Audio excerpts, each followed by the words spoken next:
Bayangkan Anda duduk di kursi goyang di beranda rumah pada sore yang tenang. Usia Anda sudah menginjak 70 tahun ke atas. Angin sore bertiup lembut, aroma masakan tetangga menyusup ke hidung, dan suara azan maghrib mulai terdengar di kejauhan.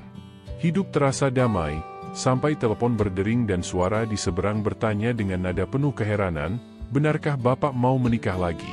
Saat itu, dada Anda berdebar. Anda tahu, kabar ini akan menyebar ke keluarga, anak-anak, bahkan tetangga, dan Anda tidak yakin apakah mereka akan bahagia atau justru marah besar. Inilah dilema yang banyak dialami para lansia di Indonesia dan berbagai belahan dunia, ketika memutuskan menikah lagi di usia senja, antara 65 sampai 80 tahun. Sebagian menganggap ini adalah langkah untuk mengisi kesepian, mencari teman hidup, atau memperbaiki kesehatan mental yang mungkin merosot setelah bertahun-tahun hidup sendiri. Tapi di balik niat tulus itu, ada risiko besar yang sering diabaikan, konflik keluarga yang bisa menghancurkan hubungan yang sudah dibangun puluhan tahun. Saya pernah bertemu langsung dengan kisah nyata Pak Rahmat, seorang pria berusia 74 tahun dari Solo. Setelah 8 tahun hidup sendiri karena istrinya meninggal, ia memutuskan menikah lagi dengan seorang janda berusia 60 tahun. Menurutnya, ini adalah keputusan untuk menjaga kesehatan fisik dan mentalnya.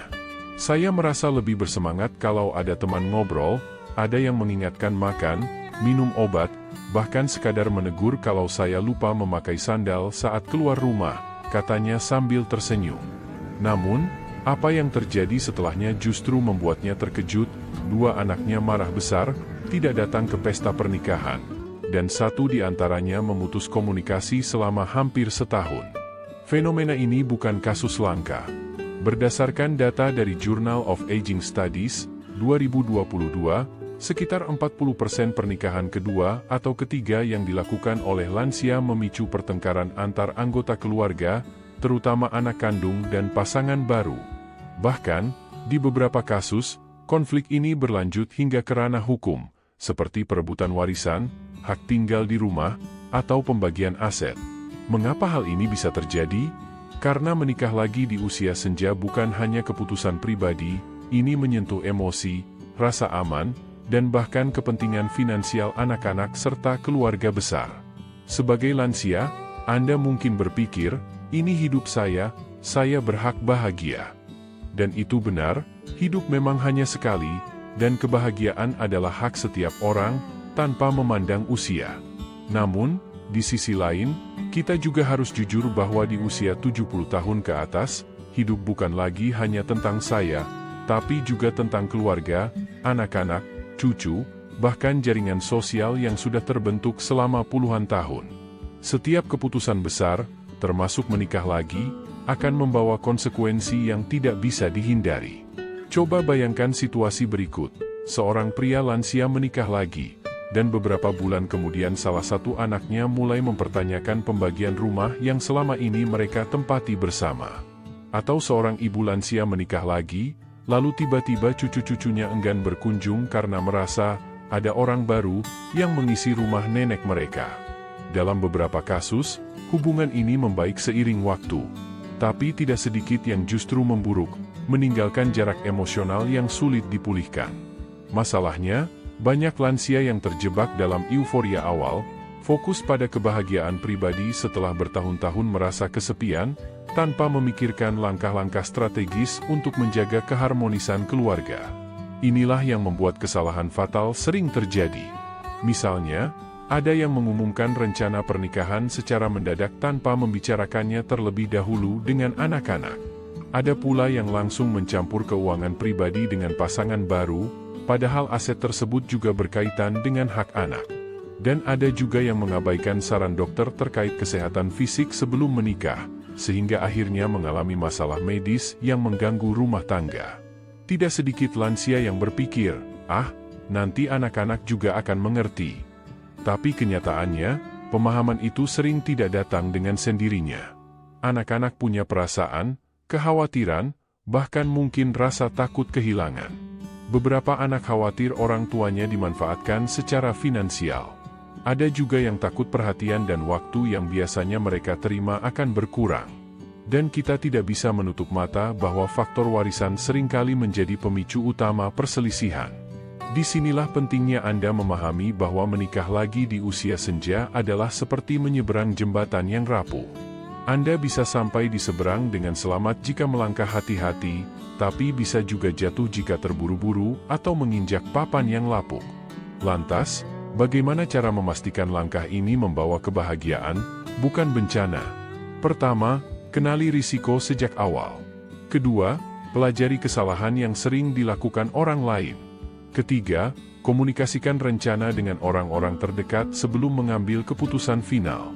Dan yang paling penting, pastikan kesehatan fisik dan mental Anda cukup kuat untuk memulai babak baru dalam hidup. Ingat, di usia lansia, tubuh Anda tidak lagi sekuat dulu. Anda harus menjaga kaki agar tetap sehat untuk beraktivitas, memilih makanan yang sesuai kebutuhan usia, cukup minum agar tidak dehidrasi, dan mematuhi saran dokter yang mungkin mewajibkan pengaturan obat tertentu. Saya akan mengajak Anda menyimak secara mendalam 5 kesalahan fatal yang sering dilakukan lansia ketika memutuskan menikah lagi di usia senja. Mulai dari cara mengumumkan rencana pernikahan, kesalahan mengelola aset dan warisan, hingga kelalaian memperhatikan kesehatan. Setiap poin akan dibedah dengan kisah nyata, data ilmiah, dan solusi praktis agar Anda bisa menghindarinya. Tapi sebelum masuk ke inti pembahasan, saya ingin Anda mengingat satu hal.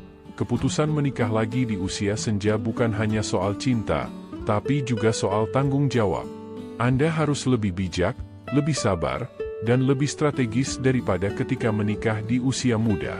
Karena di usia ini, setiap langkah yang salah bisa berdampak lebih besar, lebih dalam, dan lebih lama terhadap hubungan keluarga. Kesalahan fatal pertama, mengumumkan rencana menikah tanpa persiapan psikologis keluarga.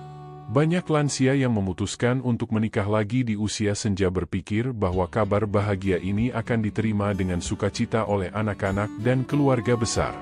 Namun, kenyataan di lapangan justru seringkali jauh dari harapan. Kesalahan fatal pertama yang sering dilakukan adalah mengumumkan rencana pernikahan secara tiba-tiba, tanpa memberi waktu dan ruang bagi keluarga untuk memproses informasi tersebut secara emosional. Mari kita mulai dengan kisah Pak Surono, 72 tahun, dari Magelang, Jawa Tengah. Setelah 5 tahun menjadi duda karena istrinya meninggal dunia, Pak Surono merasa kesepian. Di lingkungan tempat tinggalnya, ia dikenal sebagai pria yang ramah dan aktif di kegiatan masjid. Suatu hari, ia mulai dekat dengan Buati, 65 tahun, seorang janda dari desa sebelah yang aktif di pengajian yang sama. Kedekatan mereka berlangsung selama 6 bulan, lalu mereka berdua memutuskan untuk menikah. Masalah mulai muncul ketika Pak Surono mengumumkan kabar ini pada sebuah acara makan malam keluarga. Anak-anaknya, yang selama ini menganggap ayah mereka akan tetap hidup sendiri, kaget bukan main. Salah satu anaknya, Sinta, 40 tahun, bahkan menangis karena merasa dikhianati. Ia mengaku, ayah tidak pernah bicara soal ingin menikah lagi. Tiba-tiba langsung bilang sudah lamaran minggu depan. Rasanya seperti ayah tidak memikirkan perasaan kami. Apa yang terjadi di sini? Secara psikologis, keputusan menikah lagi di usia senja bukan hanya keputusan pribadi, tetapi juga perubahan besar dalam dinamika keluarga. Menurut penelitian dari Journal of Aging Studies, 2022, sekitar 68% anak dewasa mengalami emotional shock ketika orang tuanya mengumumkan rencana menikah lagi, apalagi jika pengumuman dilakukan secara mendadak. Penyebabnya adalah kurangnya waktu adaptasi. Otak manusia, terutama dalam hal hubungan keluarga, membutuhkan periode transisi untuk menyesuaikan diri dengan konsep baru, apalagi yang berkaitan dengan figur orang tua. Kenapa hal ini sangat krusial bagi lansia? Pada usia di atas 65 tahun, hubungan dengan anak dan cucu biasanya sudah terbentuk dalam pola yang stabil. Ketika lansia memutuskan menikah lagi, anak-anak seringkali merasa posisinya terancam, terutama jika menyangkut pembagian perhatian, harta, dan warisan. Jika pengumuman dilakukan tanpa strategi komunikasi yang tepat, risiko konflik meningkat tajam. Data dari Pusat Kajian Sosial Keluarga Indonesia, 2023, menunjukkan bahwa 4 dari 10 pernikahan lansia berakhir dengan renggangnya hubungan anak dan orang tua dalam 2 tahun pertama setelah pernikahan. Pak Surono adalah contoh nyata. Setelah pengumuman tiba-tiba itu, hubungan dengan anak-anaknya menegang. Mereka mulai jarang mengunjunginya, bahkan pada lebaran berikutnya, hanya 1 anak yang datang. Padahal sebelumnya, rumah Pak Surono selalu ramai saat hari raya. Situasi ini berdampak langsung pada kesehatan emosionalnya. Sebuah studi yang dilakukan oleh Universitas Gadjah Mada menemukan bahwa lansia yang mengalami konflik keluarga setelah menikah lagi memiliki risiko penurunan kesehatan mental hingga 40%, termasuk gejala depresi, sulit tidur, dan kehilangan nafsu makan. Bagaimana seharusnya? Mengumumkan rencana menikah di usia senja harus dilakukan dengan pendekatan bertahap. Langkah pertama adalah membuka diskusi ringan tentang kebutuhan emosional dan kesepian yang dirasakan. Ceritakan kepada anak bahwa Anda ingin memiliki teman hidup lagi, bukan untuk menggantikan almarhumah pasangan sebelumnya, tetapi untuk menemani masa tua. Langkah kedua, libatkan mereka dalam proses, misalnya memperkenalkan calon pasangan lebih awal dalam suasana santai. Langkah ketiga, minta pendapat mereka, bukan untuk mencari izin penuh, karena menikah adalah hak pribadi, tetapi untuk membuat mereka merasa dihargai. Testimoni lain datang dari Ibu Rukmini, 70 tahun, dari Surabaya. Setelah 5 tahun hidup sendiri, beliau mulai dekat dengan Pak Fajar, 74 tahun, duda pensiunan guru. Belajar dari pengalaman teman-temannya yang mengalami konflik keluarga, Bu Rukmini memilih cara yang lebih halus. Ia mulai dengan menceritakan kepada anak-anaknya tentang kegiatan pengajian yang ia ikuti, lalu menyebutkan bahwa ada seorang teman yang sering membantu menjemput dan mengantar. Setelah beberapa bulan, ia mengundang Pak Fajar untuk makan siang bersama keluarga. Proses ini berlangsung hampir 1 tahun sebelum akhirnya ia mengumumkan rencana pernikahan. Hasilnya, anak-anaknya menerima keputusan itu dengan lapang dada. Bahkan, mereka turut membantu mengurus pernikahan. Kuncinya adalah transparansi, keterlibatan, dan waktu adaptasi. Menurut Bu Rukmini, kalau kita pelan-pelan, anak-anak bisa mengerti bahwa ini bukan tentang membagi cinta, tapi menambah orang yang menyayangi mereka. Data ilmiah mendukung pendekatan ini. Dalam riset American Psychological Association, APA, 2021, komunikasi bertahap terbukti menurunkan risiko penolakan keluarga hingga 55% dibandingkan dengan pengumuman mendadak. Hal ini berlaku di banyak budaya, termasuk Indonesia, di mana nilai kekeluargaan sangat kuat.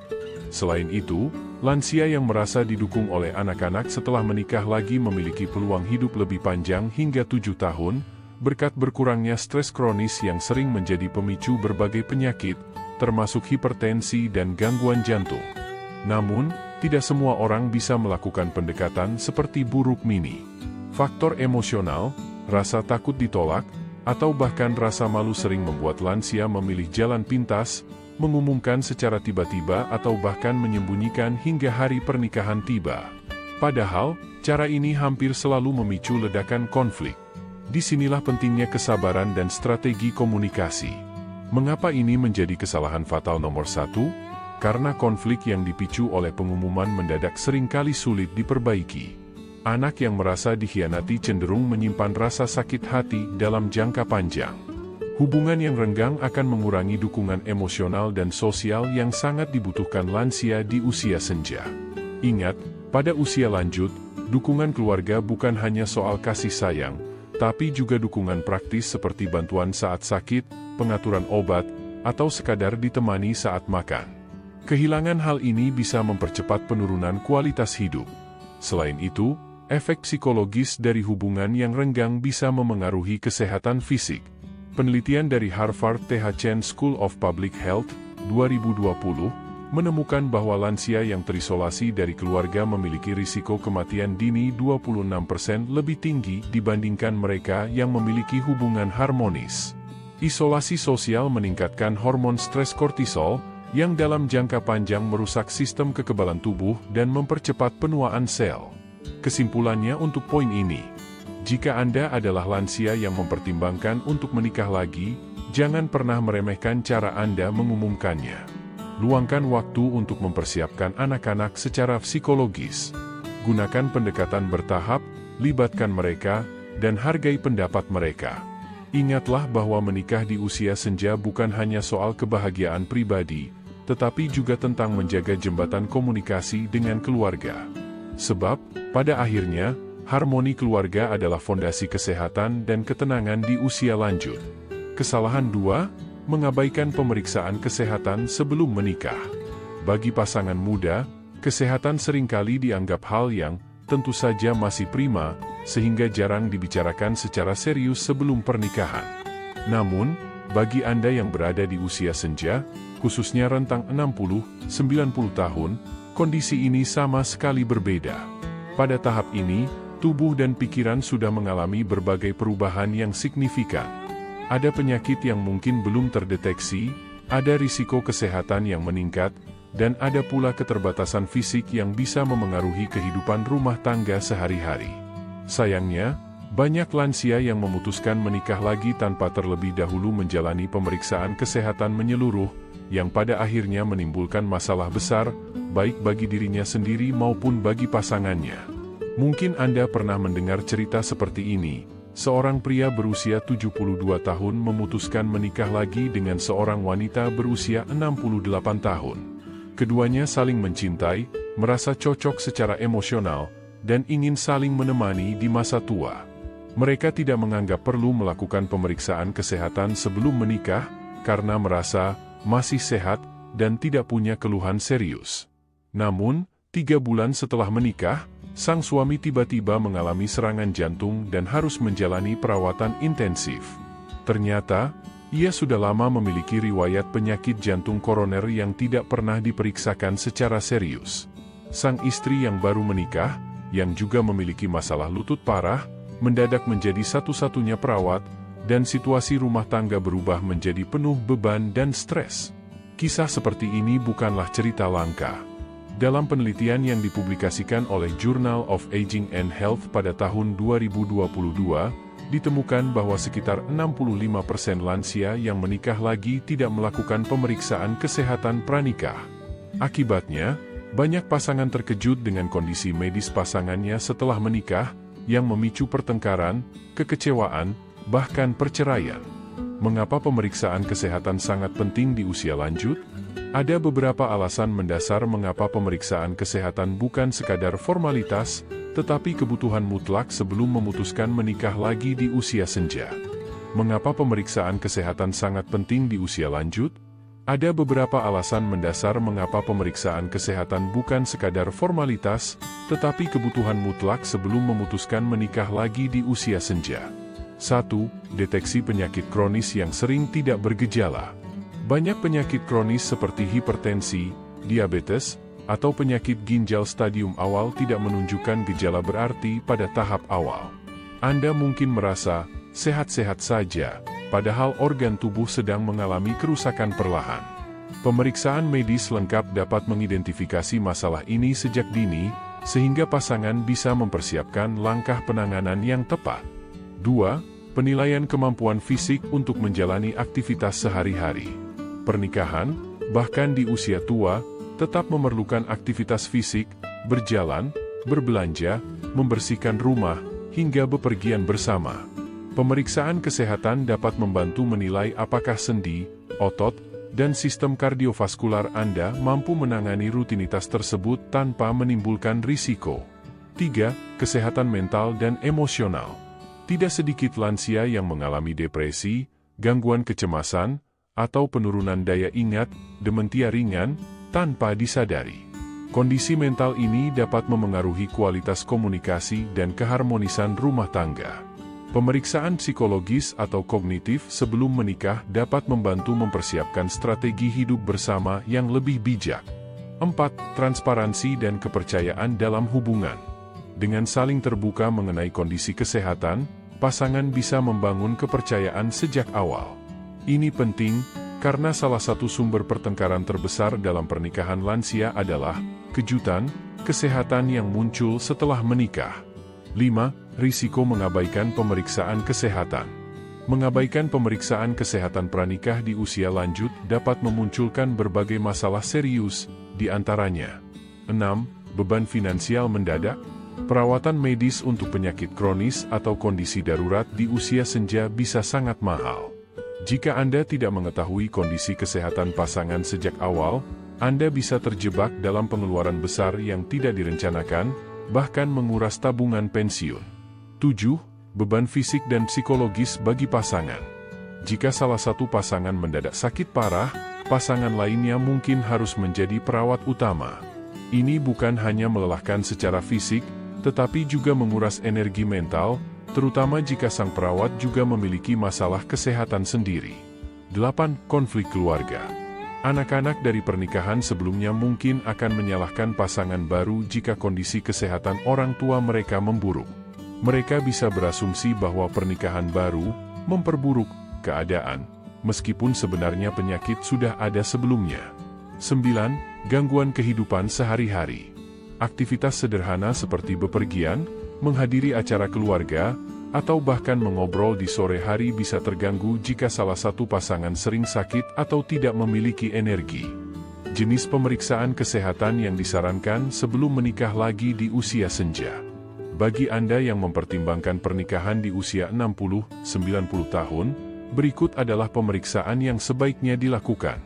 1. Pemeriksaan fisik umum. Meliputi pemeriksaan tekanan darah, kadar gula darah, kolesterol, berat badan, indeks massa tubuh, serta pemeriksaan fungsi jantung dan paru-paru. 2. Pemeriksaan fungsi organ vital. Ginjal, ureum, kreatinin. Hati, SCOT, SGPT, paru-paru, spirometri jika diperlukan. 3. Pemeriksaan kesehatan mental. Tes depresi, kecemasan, dan pemeriksaan fungsi kognitif untuk mendeteksi gejala awal demensia atau Alzheimer. 4. Pemeriksaan spesifik berdasarkan jenis kelamin. Pria, pemeriksaan prostat, PSA, kesehatan seksual, dan tes hormon jika perlu. Wanita, pemeriksaan kesehatan tulang, osteoporosis, PAP smear, dan kesehatan hormon pasca menopause. 5. Tes kebugaran dan mobilitas. Tes berjalan 6 menit, keseimbangan, dan kekuatan otot untuk menilai kemampuan fisik harian. Bagaimana cara membicarakan topik ini dengan pasangan? Membicarakan pemeriksaan kesehatan sebelum menikah bisa terasa canggung, bahkan sensitif. Namun, ada cara-cara halus yang bisa Anda lakukan. Gunakan pendekatan kepedulian, bukan kecurigaan. Misalnya, saya ingin kita bisa saling menjaga di masa tua nanti. Bagaimana kalau kita cek kesehatan bersama, supaya bisa saling mengerti kondisi masing-masing? Jadikan pemeriksaan sebagai kegiatan bersama. Pergi ke dokter berdua, lalu lanjutkan dengan makan siang bersama, sehingga prosesnya terasa seperti kencan, bukan kewajiban. Libatkan dokter keluarga atau tenaga medis terpercaya untuk menjelaskan manfaatnya, sehingga pasangan tidak merasa sedang diinterogasi. Kesehatan adalah pondasi pernikahan di usia senja. Pernikahan di usia lanjut bukan hanya soal cinta, tapi juga soal kesiapan fisik, mental, dan emosional. Dengan melakukan pemeriksaan kesehatan sebelum menikah, Anda tidak hanya melindungi diri sendiri, tetapi juga pasangan, keluarga, dan keharmonisan hubungan. Ingatlah bahwa cinta memang penting, tetapi kesehatan adalah fondasi yang membuat cinta itu bisa dijalani setiap hari tanpa beban berlebihan. Mengabaikan langkah ini sama saja seperti membangun rumah di atas tanah yang tidak diperiksa, mungkin terlihat indah di awal, tetapi berisiko runtuh saat masalah pertama datang. Kesalahan 3, tidak membicarakan masalah keuangan secara terbuka. Bagi banyak pasangan lansia yang memutuskan menikah lagi di usia senja, topik keuangan seringkali menjadi wilayah yang terlarang untuk dibicarakan secara detail. Ada anggapan bahwa membicarakan uang dianggap kurang romantis, bahkan bisa merusak suasana hangat menjelang pernikahan. Namun kenyataannya, justru menghindari diskusi ini adalah salah satu kesalahan fatal yang paling sering terjadi, dan efeknya bisa jauh lebih merusak dibanding sekadar salah paham kecil. Mengapa keuangan sangat penting di usia lansia? Di usia 60, 70, atau bahkan 80 tahun, sumber pemasukan biasanya sudah tidak lagi berasal dari gaji bulanan, melainkan dari pensiun, tabungan, investasi, atau dukungan keluarga. Itu berarti, setiap rupiah yang masuk dan keluar menjadi jauh lebih berarti dibanding ketika Anda masih produktif bekerja. Menggabungkan kehidupan dengan pasangan baru tanpa membicarakan keuangan secara jujur sama saja seperti menggabungkan dua perusahaan tanpa due diligence, risiko konflik hampir pasti terjadi. Misalnya, seorang pria berusia 72 tahun yang sudah pensiun menikah lagi dengan seorang wanita berusia 68 tahun. Mereka sama-sama memiliki anak dari pernikahan sebelumnya. Sang pria merasa tidak perlu membicarakan tabungannya karena menganggap itu urusan pribadi. Sang wanita juga tidak memberitahu bahwa ia masih menanggung cicilan rumah yang cukup besar. Beberapa bulan setelah menikah, beban cicilan itu mulai terasa, dan pria tersebut merasa keberatan karena uang pensiun yang awalnya ia rencanakan untuk kebutuhan pribadi kini ikut dipakai. Situasi seperti ini bisa memicu pertengkaran serius, bahkan sampai merembet ke hubungan dengan anak-anak. Konflik warisan dan hak keuangan anak. Di usia senja, masalah keuangan bukan hanya soal pengeluaran bulanan, tetapi juga menyangkut warisan dan hak ahli waris. Jika pernikahan baru dilakukan tanpa membicarakan bagaimana aset akan dibagi kelak, anak-anak dari pernikahan sebelumnya mungkin merasa hak mereka terancam. Dalam penelitian yang dilakukan oleh Journal of Family and Economic Issues, ditemukan bahwa 36% konflik keluarga setelah lansia menikah lagi bersumber dari ketidakjelasan pembagian aset dan warisan. Kenyataannya, banyak lansia yang menganggap, nanti urusan warisan diatur setelah saya meninggal, padahal ini justru membuka peluang sengketa yang panjang. Jika tidak ada pembicaraan terbuka sejak awal, pasangan baru mungkin mengira ia akan mendapatkan sebagian besar harta, sementara anak-anak berpikir sebaliknya. Sengketa ini seringkali berakhir di meja pengadilan, menguras emosi, dan memutus hubungan keluarga. Perbedaan pola pengeluaran. Masalah keuangan juga bisa muncul karena perbedaan gaya hidup. Ada lansia yang sangat hemat dan terbiasa mencatat setiap pengeluaran, sementara pasangannya mungkin lebih santai dalam menggunakan uang. Perbedaan ini bisa memicu rasa kesal jika tidak dibicarakan. Bahkan hal kecil seperti kebiasaan makan di luar atau membeli barang hobi bisa menjadi sumber konflik jika salah satu pihak merasa uang dipakai tidak semestinya.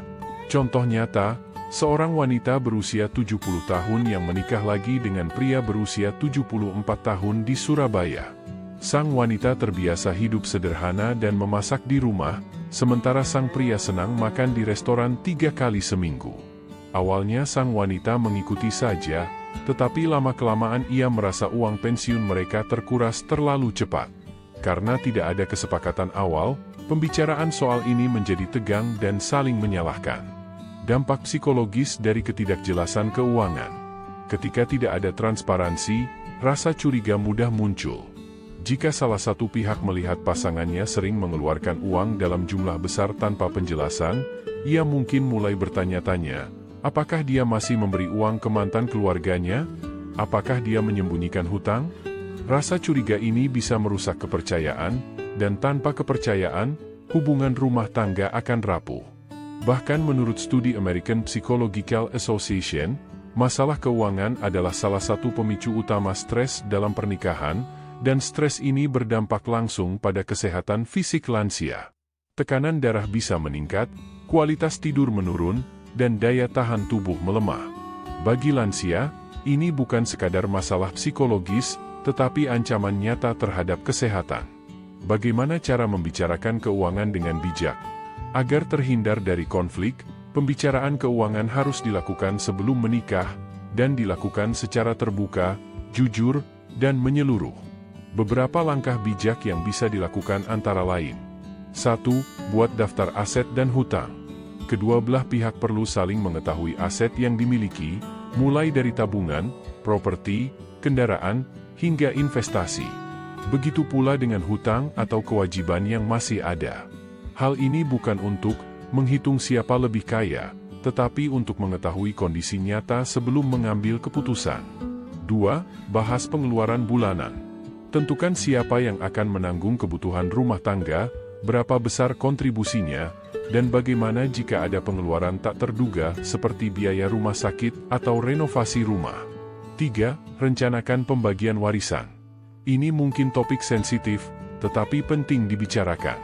Sertakan anak-anak dalam pembicaraan jika perlu, atau konsultasikan dengan notaris untuk membuat perjanjian pranikah atau wasiat. 4. Tetapkan rekening bersama dan rekening pribadi. Rekening bersama digunakan untuk kebutuhan rumah tangga, sementara rekening pribadi tetap bisa digunakan masing-masing pihak untuk kebutuhan pribadi. Ini membantu menjaga rasa kemandirian dan menghindari perselisihan. 5. Libatkan pihak ketiga jika sulit bicara langsung. Jika pembicaraan menjadi terlalu emosional, Anda bisa melibatkan mediator, konselor pernikahan, atau penasihat keuangan. Tidak membicarakan masalah keuangan secara terbuka sebelum menikah lagi di usia senja adalah kesalahan yang bisa berdampak panjang. Mulai dari konflik rumah tangga, renggangnya hubungan dengan anak, hingga masalah hukum yang melelahkan.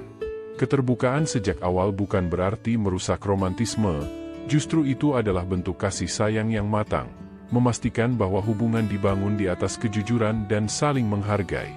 Kesalahan 4. Mengabaikan perasaan anak dan keluarga. Mengabaikan perasaan anak dan keluarga saat memutuskan menikah lagi di usia senja adalah salah satu kesalahan yang paling sering terjadi, namun ironisnya, juga yang paling sering diabaikan oleh para lansia. Banyak orang berpikir, ini hidup saya berhak menentukan kebahagiaan saya sendiri. Pernyataan ini memang benar secara prinsip hak asasi, namun dalam kenyataan, kehidupan di usia senja bukan hanya tentang saya, tetapi juga tentang kami, yakni hubungan yang terjalin dengan anak, cucu, menantu, dan keluarga besar yang telah dibangun selama puluhan tahun. Pernikahan kembali, terutama setelah usia 60 atau 70 tahun, seringkali membawa dinamika emosional yang rumit. Bukan hanya Anda yang menjalani perubahan ini, seluruh keluarga ikut terdampak. Anak-anak mungkin merasakan kehilangan, merasa tergantikan, atau bahkan merasa khawatir terhadap masa depan warisan dan stabilitas keluarga. Perasaan ini tidak selalu muncul karena keserakahan atau niat buruk, tetapi seringkali karena rasa takut kehilangan kedekatan emosional dan keintiman yang sebelumnya terjalin erat dengan orang tua. 1. Mengapa anak merasa tersingkir? Dalam banyak kasus, anak-anak telah terbiasa dengan satu sosok ayah atau ibu tunggal setelah pasangan sebelumnya meninggal atau bercerai. Mereka mengisi ruang kosong itu dengan perhatian dan kasih sayang ekstra kepada orang tua yang masih hidup. Ketika orang tua memutuskan menikah lagi, anak-anak bisa merasa posisi mereka tergeser. Seorang psikolog keluarga, Dr. Susan Whitbourne dari University of Massachusetts Amherst, menyebut fenomena ini sebagai emotional displacement, yaitu ketika seseorang merasa perannya dalam hubungan digantikan oleh pihak baru. Dalam konteks lansia menikah lagi, anak yang terbiasa menjadi teman curhat atau sumber dukungan utama bagi orang tuanya, kini melihat peran itu diambil oleh pasangan baru. Disinilah konflik emosional mulai muncul. Anak mungkin tidak mengekspresikannya secara langsung, tetapi sikap mereka bisa berubah, menjadi lebih jarang berkunjung, mengurangi interaksi, atau bahkan menghindari pembicaraan tentang pasangan baru Anda. 2. Efek psikologis pada hubungan orang tua anak. Bagi lansia, dukungan emosional dari anak adalah salah satu sumber kebahagiaan terbesar. Namun, penelitian menunjukkan bahwa konflik akibat pernikahan kembali dapat merusak ikatan tersebut. Sebuah studi dari Journal of Gerontology, 2019, menemukan bahwa lansia yang menikah lagi tanpa membicarakannya secara terbuka dengan anak-anak mengalami penurunan frekuensi komunikasi sebesar 35% dalam 6 bulan pertama setelah pernikahan. Bahkan, 18% diantaranya melaporkan bahwa salah satu anak memutuskan hubungan untuk sementara waktu. Efek psikologis ini tidak hanya terjadi pada anak. Lansia yang kehilangan dukungan emosional dari keluarga inti cenderung lebih cepat mengalami perasaan kesepian, depresi, dan penurunan kesehatan mental. Ini adalah risiko yang jarang disadari ketika keputusan menikah lagi diambil secara tergesa-gesa. 3. Faktor budaya dan norma sosial. Di Indonesia, faktor budaya memiliki peran besar dalam reaksi keluarga terhadap pernikahan lansia. Dalam budaya Jawa, Sunda, Minang, Bugis, dan banyak daerah lainnya, terdapat pandangan bahwa pernikahan di usia tua harus mempertimbangkan restu anak dan harmoni keluarga besar. Jika keputusan menikah lagi dilakukan tanpa melibatkan anak, maka dianggap sebagai pelanggaran terhadap nilai musyawarah keluarga. Bukan hanya anak kandung yang bereaksi, tetapi juga saudara, menantu, bahkan cucu yang merasa tidak diajak bicara. Selain itu, dalam masyarakat yang masih memegang erat adat dan tradisi, menikah di usia senja sering dipandang sebagai keputusan yang tidak perlu, kecuali ada alasan kesehatan atau perawatan. Tekanan sosial ini bisa memperkuat penolakan keluarga, terutama jika pasangan baru dianggap orang luar yang tidak sesuai dengan nilai keluarga. 4. Ketakutan soal warisan dan harta. Topik warisan adalah salah satu sumber konflik terbesar dalam pernikahan lansia. Walaupun tidak semua anak berpikir materialistis, ketakutan akan perubahan pembagian harta seringkali memicu penolakan terhadap pasangan baru. Sebuah survei dari Pew Research Center, 2020, di Amerika Serikat menemukan bahwa 46% anak dari orang tua yang menikah lagi khawatir warisan mereka akan berkurang. Di Indonesia, angka ini kemungkinan lebih tinggi karena struktur kepemilikan harta keluarga seringkali tidak jelas secara hukum, dan banyak aset tidak tercatat resmi. Ketakutan ini sering dibungkus dalam bahasa emosional, "Kami hanya takut Bapak tidak lagi dekat dengan keluarga." Padahal, di baliknya, ada kekhawatiran nyata tentang aset rumah, tanah, tabungan, atau bisnis keluarga. 5. Dampak ke cucu dan generasi muda. Menikah lagi di usia senja juga memengaruhi hubungan dengan cucu. Anak-anak seringkali menjadi perantara antara orang tua lansia dan cucu mereka. Jika hubungan dengan anak retak, kemungkinan besar intensitas bertemu cucu pun berkurang drastis. Psikolog perkembangan Dr. Kelly Roberts dari University of Colorado menyebut fenomena ini sebagai emotional cutoff ripple, yaitu efek domino dari retaknya hubungan orang tua anak yang kemudian memutuskan rantai kedekatan dengan cucu. Akibatnya, lansia yang menikah lagi tanpa memperhatikan perasaan anak berisiko kehilangan tidak hanya dukungan anak, tetapi juga kebahagiaan melihat cucu tumbuh besar. Kesalahan 5, tidak menyusun perjanjian pranikah.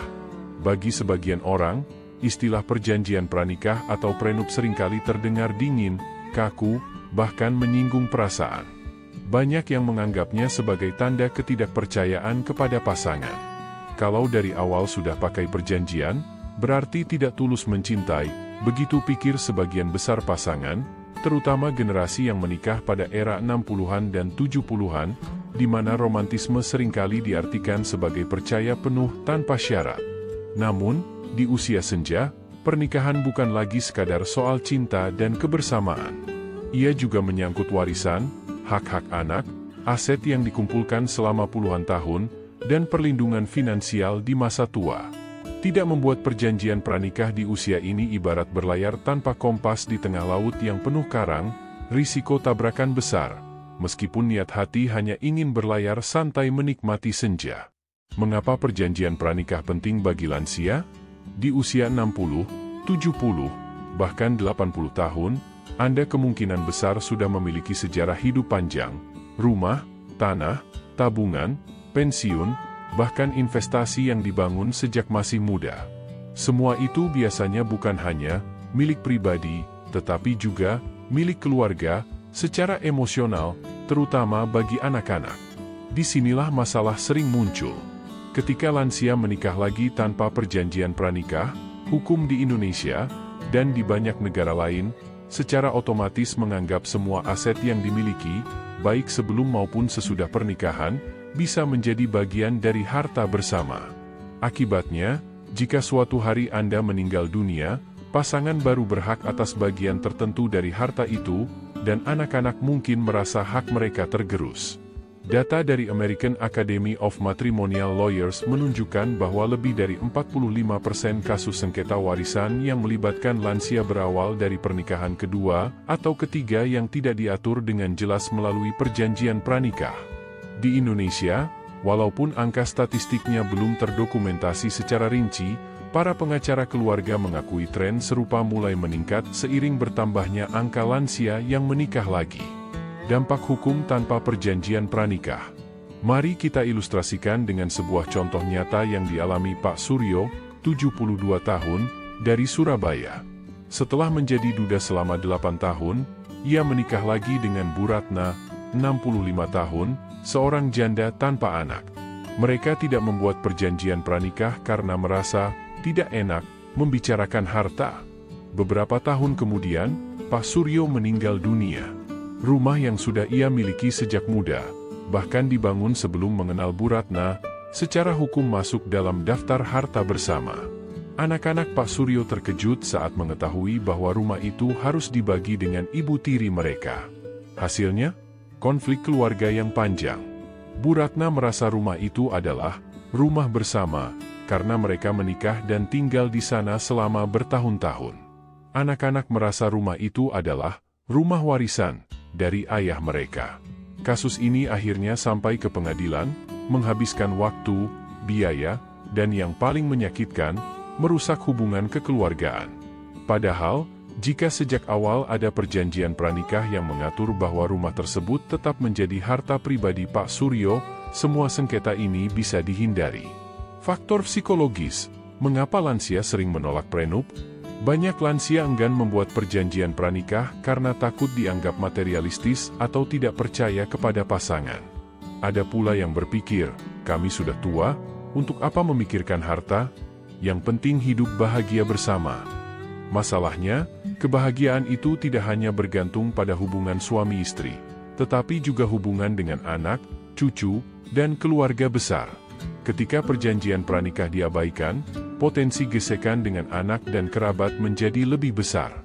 Penelitian dari Journal of Family Issues, 2022, menemukan bahwa konflik keluarga akibat warisan seringkali meninggalkan luka emosional yang lebih dalam daripada konflik rumah tangga. Di usia senja, hubungan sosial yang harmonis adalah bagian dari kesehatan mental. Jika konflik warisan membuat anak-anak menjauh, rasa kesepian yang timbul bisa berujung pada depresi, dan pada lansia, depresi sering memperburuk kesehatan fisik, seperti mempercepat penurunan daya ingat, menurunkan nafsu makan, bahkan meningkatkan risiko penyakit jantung. Bagaimana cara membuat perjanjian pranikah yang bijak? Membicarakan harta dan warisan memang tidak mudah, tetapi ada cara untuk melakukannya tanpa merusak hubungan dan tetap menjaga romantisme. Libatkan ahli hukum keluarga. Jangan hanya mengandalkan kesepakatan lisan. Gunakan jasa pengacara atau notaris yang paham hukum perkawinan di usia lanjut. Mereka bisa membantu merumuskan poin-poin yang jelas, misalnya, aset mana yang tetap menjadi milik pribadi masing-masing. Aset mana yang akan menjadi milik bersama setelah menikah. Pengaturan pembagian warisan jika salah satu pasangan meninggal. 1. Bicarakan secara terbuka dengan anak dan keluarga. Mengajak anak-anak untuk duduk bersama membicarakan perjanjian pranikah bukan berarti meminta izin, melainkan menghindari kesalahpahaman di kemudian hari. Transparansi sejak awal bisa mengurangi kecurigaan dan rasa dikhianati. 2. Masukkan klausul kesehatan dan perawatan lansia. Selain soal harta, Anda bisa memasukkan aturan tentang siapa yang bertanggung jawab merawat jika salah satu pasangan jatuh sakit, atau bagaimana pembiayaan perawatan medis akan dilakukan. Hal ini penting karena di usia 70-80 tahun, risiko penyakit kronis meningkat tajam. 3. Pastikan dokumen sah secara hukum. Perjanjian pranikah harus dibuat di hadapan notaris dan dicatatkan di kantor urusan agama, untuk Muslim, atau catatan sipil, untuk non-Muslim, sebelum pernikahan berlangsung. Jika tidak, dokumen itu tidak memiliki kekuatan hukum. Bu Heni, 68 tahun, dari Bandung menikah lagi dengan Pak Wahyu, 71 tahun, setelah sama-sama menjadi duda dan janda. Mereka sama-sama memiliki anak dari pernikahan sebelumnya. Sejak awal, mereka sepakat membuat perjanjian pranikah yang mengatur semua aset sebelum menikah tetap menjadi milik masing-masing. Semua pendapatan setelah menikah akan digunakan bersama, tetapi tidak mempengaruhi kepemilikan aset pribadi. Jika salah satu meninggal, aset pribadi akan langsung diwariskan kepada anak kandung masing-masing.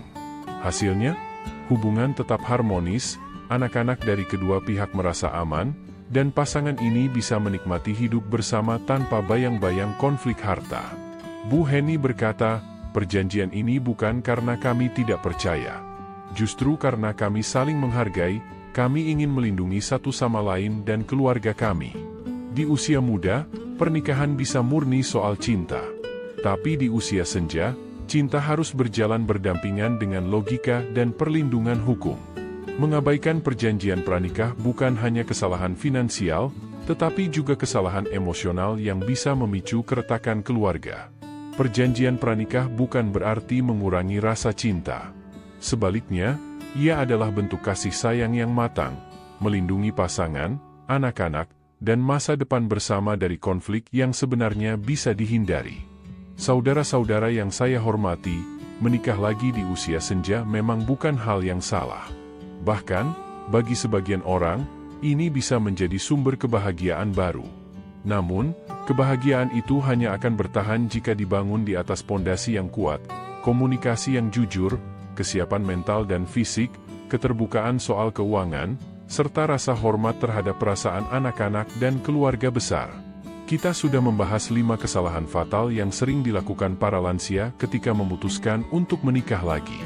1. Mengumumkan pernikahan secara tiba-tiba. 2. Mengabaikan pemeriksaan kesehatan sebelum menikah.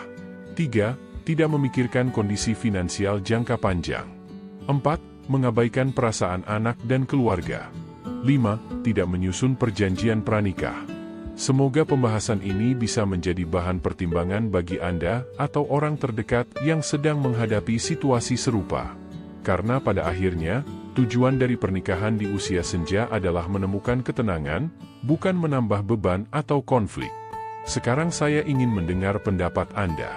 Apakah menurut Anda menikah lagi di usia senja lebih banyak membawa kebahagiaan atau justru masalah?